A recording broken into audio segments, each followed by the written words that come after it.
Missiles आसमान में, जमीन पे हंगामा। हुआ क्या है इजराइल में? 5 मई 2025 को हुती रेबेल्स ने एक मिसाइल दागी जो कि बेन गुरियन एयरपोर्ट के टर्मिनल 3 के पास गिरी, जिससे 8 लोग घायल हो गए।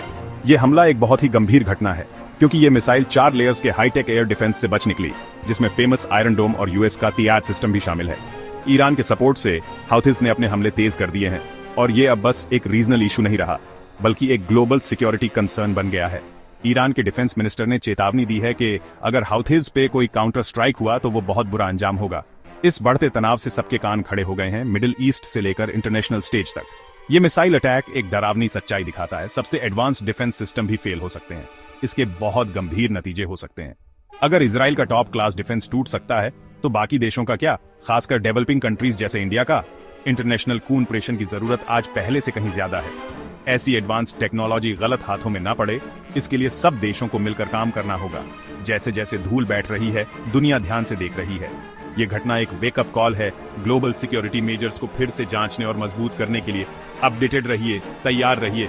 इस हमले ने दुनिया को दिखा दिया है कि कोई भी देश पूरी तरह से सुरक्षित नहीं है, चाहे वो कितना भी एडवांस डिफेंस सिस्टम क्यों ना हो। खतरा हमेशा बना रहता है। इसीलिए हमें अपनी सुरक्षा को और भी मजबूत बनाने की जरूरत है। हमें यह समझना होगा कि यह सिर्फ एक देश का मुद्दा नहीं है, बल्कि पूरी दुनिया की सुरक्षा का सवाल है। इस घटना ने यह भी साबित कर दिया है कि हमें अपने डिफेंस सिस्टम्स को लगातार अपडेट और अपग्रेड करते रहना होगा। हमें नई तकनीकों को अपनाना होगा और अपने सुरक्षा उपायों को और भी सख्त बनाना होगा। इसके साथ ही हमें अंतर्राष्ट्रीय सहयोग को भी बढ़ावा देना होगा, ताकि हम मिलकर इस तरह के खतरों का सामना कर सकें। हमें यह भी सुनिश्चित करना होगा कि ऐसी एडवांस टेक्नोलॉजी गलत हाथों में न पड़े। इसके लिए सभी देशों को मिलकर काम करना होगा और एक मजबूत अंतर्राष्ट्रीय सुरक्षा नेटवर्क बनाना होगा। इस घटना ने हमें यह सिखाया है कि हमें हमेशा सतर्क रहना होगा और अपनी सुरक्षा को सर्वोच्च प्राथमिकता देनी होगी। इस हमले के बाद दुनिया भर के देशों ने अपनी सुरक्षा उपायों को और भी सख्त कर दिया है। सभी देश अब यह समझ चुके हैं कि उन्हें मिलकर काम करना होगा और एक दूसरे की मदद करनी होगी, ताकि इस तरह के खतरों का सामना किया जा सके। हमें यह भी सुनिश्चित करना होगा कि हम हमेशा अपडेटेड रहें और किसी भी खतरे के लिए तैयार रहें। इस घटना ने हमें यह भी सिखाया है कि हमें अपनी सुरक्षा को कभी भी हल्के में नहीं लेना चाहिए।